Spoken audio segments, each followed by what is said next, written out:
ছিল। আমরা সবাই, আমরা দুজন সারাদিন একসাথে থাকতাম, অনেক দুষ্টুমি করতাম, একসাথে ঘুমাতাম। আজকেও নাই, অনেক মিস করতেছি।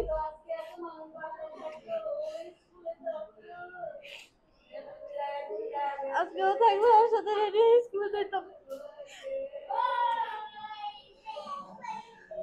তোমার ছুটি হয়েছে কখন? আমার পরীক্ষা দিয়ে আসছে, আমি 1টা বাজে ছুটি। আমি আগে পরীক্ষা শেষের জন্য আগে এসে ঘরে ঢুকছি, তারপরে পড়ছে।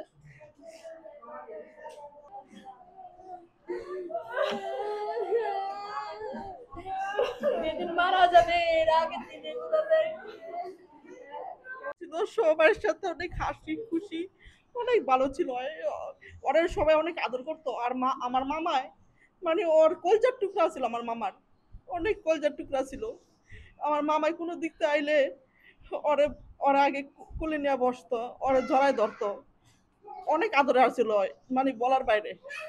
আমার মামার 3 মেয়ে, ছেলে নাই, 3টা মেয়ে নিয়ে আমার মামায় সুখে থাকতো। এখন ওর জন্য আমার মামা অনেক কষ্ট পাইছে, অনেক কান্নাকাটি করতেছে। আমার মামাই ভাঙ্গা পড়ছে ওর জন্য।